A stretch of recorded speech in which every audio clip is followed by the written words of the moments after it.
Today we will take a look at how you can develop a search strategy for searching in databases. Starting with your research for a paper or your thesis can be quite overwhelming and you might not know where to start exactly, and that's why it can be useful to have guidelines that can help you along your research. First, you start out by analyzing your topic. In the second step, you will fill out a research strategy plan.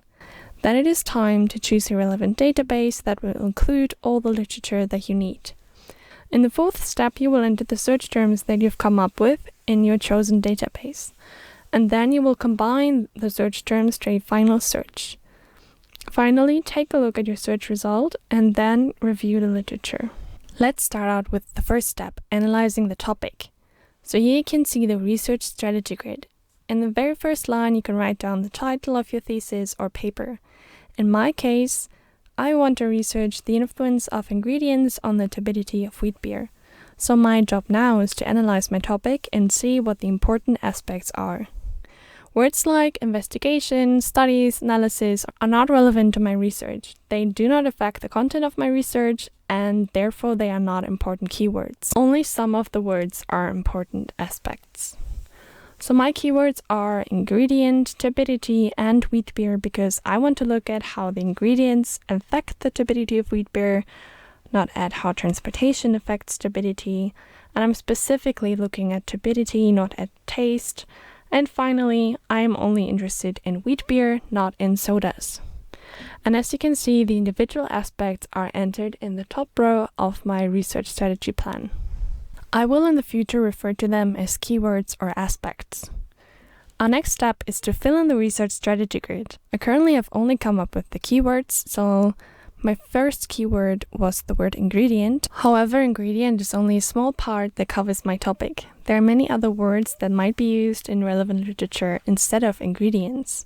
So I've come up with more synonyms and in my case also examples for possible ingredients of wheat beer. So to complete the research strategy grid, I wrote down my synonyms and examples below the respective keyword. Do this for each of your keywords. To help you find keywords, you can use Thesauri or even AI tools. Be careful to check if the suggested synonyms make sense. There are more tips that can help you elevate your search terms even further. In this case, I've used the asterisk as well as quotation marks. At the end of the word ingredient, for example, I've put an asterisk. I did this because I want to cover both the singular form and the plural form of this word. By putting the asterisk at the end of the word, the database will show me articles that include both the word ingredient and ingredients. You can also use this method to cover different spellings, for example, the American spelling and the British spelling. I've also used quotation marks around search terms that include more than one word, which is the case for the words wheat beer and white beer. You do this so the database covers the search terms in this direct order. In the next step, I'm choosing a relevant database. The university library offers access to many databases, which you can find on our website. There are two different ways of searching for databases. In the middle of our website, you can see the tab Databases. Here you can directly search for a database, such as I did with the database Scopus, and then you start your search. If you don't know which database to use yet, you can go to Searching and Finding and Databases. The next steps are unfortunately currently only available in German, but you can use a translator to help you. We have a menu called Subject Overview. Here you can choose your subject. I'm going to scroll down all the way to Verfahrenstechnik, Biotechnologie, Lebensmitteltechnologie. Here you can find all the databases that are relevant to the subject, which include databases that focus on my topic. For today's video, I will choose the database Scopus. To log into Scopus, use eAccess. To log in with eAccess, you need your TUM ID and your password. Now we can see the document search in Scopus, which we need for the following steps. In the fourth step, I will enter all of the search terms that I've come up with separately. So I will start by entering all of the search terms from the first column. In this step, you don't need to look at the articles or the results yet. If you get 0 results, you likely made a typo. And now I will do the same for the rest of my search terms.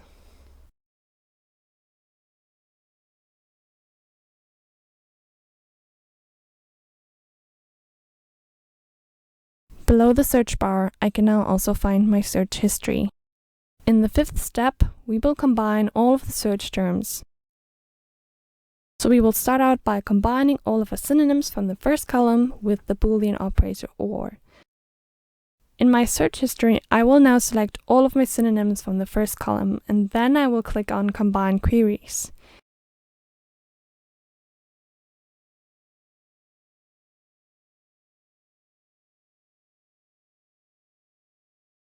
Here I'm going to change all of the operators to OR and click on Show Results.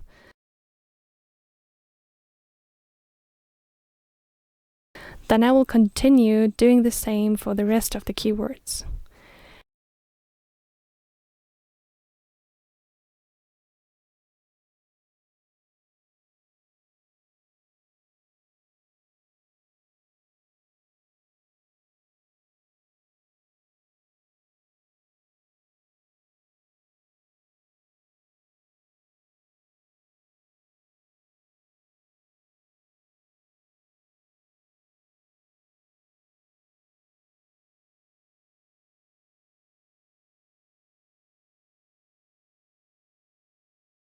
In our final result list, we want to see articles that include ingredients and wheat beer. Now, if you combine both those words with the Boolean operator AND instead of OR, we will receive articles that focus on ingredients of wheat beer.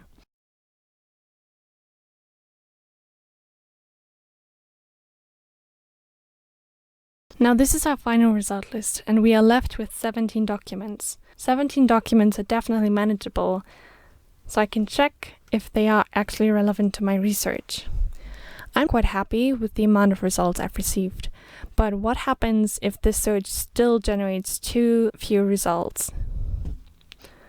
You can check if you made any typos that you didn't notice before. You can also try finding further synonyms or using less specific search terms. And think about leaving out keywords that might not be as relevant as you first thought. And of course, check if the database is relevant. Now, what can you do if you have too many results? You can work out more keywords or find more specific search terms. In every database, you also have the possibility of filtering by formal criteria, such as the year of publication or the language. Let's summarize the 6 steps we've just looked at. We start out by analyzing the topic. Then we fill in the research strategy grid with our keywords and respective synonyms.